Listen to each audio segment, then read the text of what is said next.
guys, welcome back. So it seems to be you seem to have questions, and I forget the people that don't game all the time don't really know what goes into VR. Figured I would tell you, you're first going to hook up and put on a device like this. Now this is the Oculus Rift. This is the consumer version, not the, developer kit. And as you can see in the back, you have your two lenses back there. And what it does is it projects two pictures that are slightly different, like a stereoscope, and that gives you the illusion of 3D. Your mind interprets it like 3D. And kind of, I think people said it works same way actually your vision works. You get, like, whatever. And you have these swing down landing gear headphones on these. And you put that on, and as you see, it has this cord, and yes, this cord is very easy to trip over and get entangled. In fact,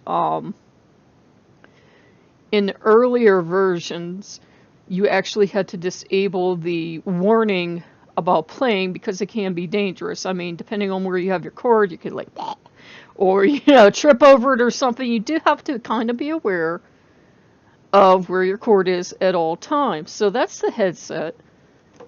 And you also have, now you have various controllers. You have like a gamepad and everything. And a gamepad's just like, what everybody thinks of when they think of a game controller. You have these. And they kind of look kind of sci-fi-ish, right? You've got, down here, trigger for the middle finger. Usually this is used in grasping, but not always. Up here, and when you're playing a game, you can tell like if you're raising your fingers or you making a fist. It's not like super delicate yet at this moment in time, but they're improving them.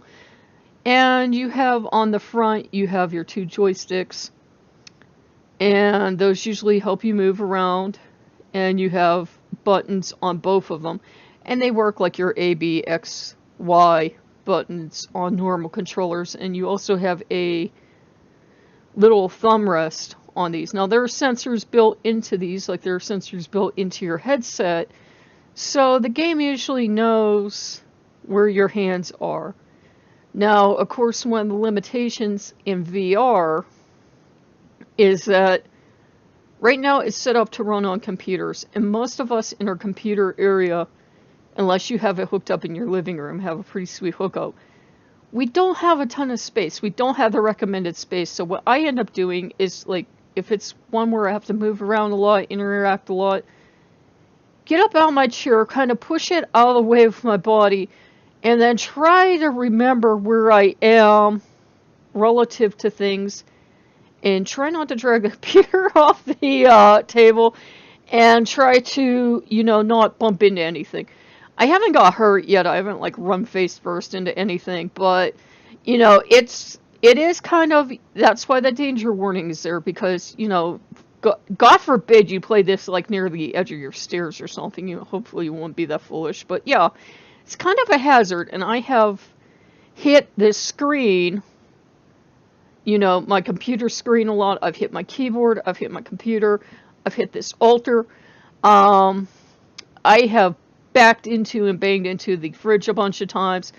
They want you to have a little bigger playing area than I have, but at least with the Rift, it's like a 3 feet on this side, 3 feet on that side type of deal, and it's focused more on small room experience, where Vive is, you have a big room, don't you? Like, let's go play in your living room. It's like, really? My living room? I have like a coffee table and everything in there. I can see ending up in the emergency room. Now, the way they work is you put the headset on and you power it up, and then you see, like, whatever you guys are seeing on the screen, like when I showed you the foxes, you see that. And since it wraps around your head, you're not seeing, like, everything around you. With the Rift, you do have a little cheat where you can, like, look straight down, like, your nose, and, like, see a little bit. So if you needed to, like, check where you are, and I do that, you could like look down and cheat a little, but it's pretty immersive. It's like when I was playing the nature treks, you feel like you're out in the woods because you can turn all around and look behind you and look up and look down, and you see everything around you, which is really revolutionary for games because you could kind of do that on your screen, but at the same time, your eyes and your mind are taking in your whole environment. So it's pretty immersive without it, but then once you put the headset on, it's totally immersive. Um, you do feel like you're there. And I've noticed a weird thing, and I think some other people have noticed it too. And this seems to be like something that you go through when you play VR. Some people don't have it, some people do. There's a guy that does VR news. I can't think of the gentleman's name. But he played Resident Evil 7, which I didn't get a chance to play.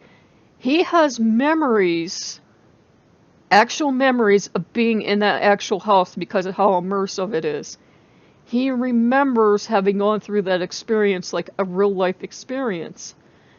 I remember walking in the woods, playing with robots, doing stuff like that. And the weird thing is, my brain fills in details like the texture of stuff and sounds that maybe I didn't hear, like crunching of leaves or what the sometimes I add in sensory stuff, like what the water felt like. And it's funny that your brain is filling in all that stuff that you didn't actually experience. Now, they are trying in VR. They are trying to move very quickly to the point where it will be like you will feel all these different textures and everything. But at this point, you can't. But it was funny to see someone else confirm that because, like, there's a cute little game with a robot called First Contact. And you reach out during points and you, like, take video game cartridges from him. Well, yeah, let's call them video game cartridges. And you can reach out at certain points and like pick up a ball and pick up a cola can, and you kind of, since you kind of know your expectations of what it's going to feel like, sometimes you can feel it in game, even though it's not technically possible, and sometimes you have that memory afterwards. And you do have a memory of kind of having been in these places because it's not like the wall of illusion broke really easily because you could look up and down and behind you and you could like actually pick things up and interact with them. So it's really interesting, and Loki's been having great fun with it. If I play too many spooky games, stuff happens. Like yesterday at like 1:30 in the morning, you know that print of him in the powder room? Yeah, that print on the silver frame and everything, that fell off the wall. And me, I'm like, I thought somebody broke in, so I'm looking for like a knife or a weapon or something, but it had sounded like something just fell. But still, couldn't find anything, came down, I'm thinking, this is how people die in horror movies. And it turned out it fell down. I have no idea how all four sticky things let go at once, but it fell down. So it's like, okay, we'll rehang it eventually. I don't know how, but we will. And it's in the bathroom, so logically, yeah, all the steam in there and everything. Eventually, yeah, it could have just fallen down, but it was too perfect the timing. And the Nature Treks video I showed you, there's like, I don't know if it's a glitch or it's meant to be in there. But now I walk along the main path and the fox shows up. And sometimes, not always, as he runs back and forth, usually I'll walk the whole way down to the path and then like turn around. And the fox will have left tulips behind him. There will be like a row of tulips on each side. Now, yesterday they were ultra ghostly. You could like see through them. But today they look more solid, so I don't know if that's like the developer has a special place in his heart for foxes, because the fox is the only one that leaves flowers. He leaves tulips in the fall area. And it was really cool. And it's not like the flowers are there and I just didn't see them. It's like tulips are pretty hard to, pass up. And now there are details added in, like falling leaves and everything else. So it makes it that much more immersive. But yeah, that's kind of like just like a show and tell with the VR. Everybody experiences it differently. Was he the head of Nintendo now? or whatever position he has in Nintendo. He hates VR. He thinks it's boring. He doesn't get it. It depends on the quality, I think, and I think it depends on whether or not you like the games and whether or not you're like a gamer. That's going to make a huge difference. If you like video games in the first place, you're going to adapt a lot more quickly and enjoy it. But most people I've seen really enjoy it, and it's really soothing to me. Like when I haven't been able to get out of the house because it's too muggy or it's too cold or it's like 10 o'clock at night and I really shouldn't be going out for a walk, kind of put the nature tracks thing in. Now I'm not getting the physical exercise, but I'm going out. So, you know, in a sense, because I'm going out into the woods or I'm going out into the snow stuff, and it's neat, and it opens up a lot of stuff a lot of us couldn't do realistically. Unless I learn how to teleport, I can't go to all these different places in one day, and I would never in real life decide to go climb to the top of a giant cliff and jump off and land in a pool of water. That would not be me. I would not be doing stuff like that. And, you know, I wouldn't be in Africa walking right up to a rhino or a lion or something like that. That would not be me. I wouldn't, you know, I would be more careful in real life. But, you know, VR is kind of this cool fantasy world where you can get away with that. I'm really looking forward to a game called Duck Season, if that sounds familiar. Is because it's based on Duck Hunt. Now they changed the names so Nintendo don't sue them. But you know how everybody always shot the dog? We all shot the dog because he laughed at you and everybody's like, ba-bang! Apparently, even though they don't tell you fully what the game's about, a doggy back for revenge. Doggo had enough of being shot, so he's back.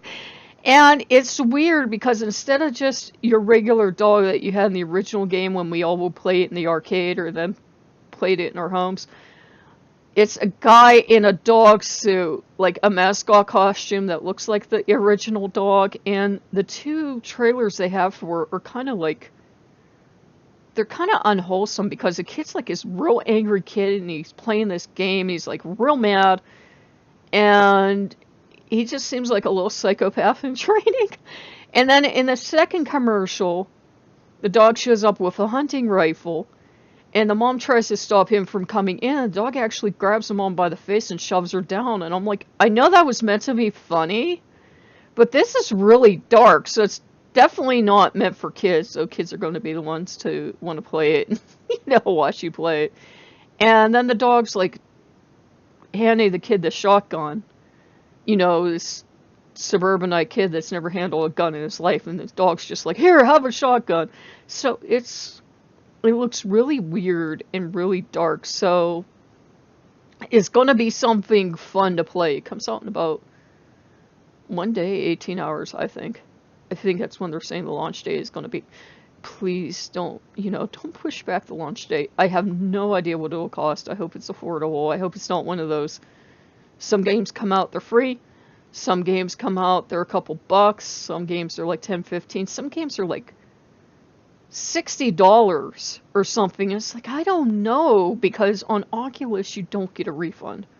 You do on Steam if you played it and you really hate the game, but you don't on Oculus. But thankfully it's going to come out on Steam, so I think I'll get it on Steam. Unless Oculus is running a promotion. I don't know, but I'll have to think on that. But yeah, and Loki seems to be enjoying the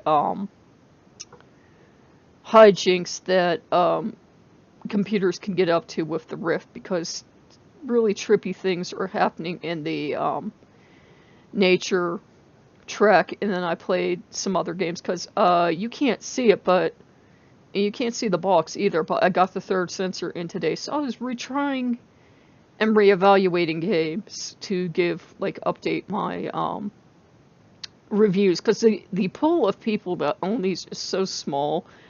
I feel really obligated to give an honest review, and whether it's good or bad, and to give every game every chance I can give it.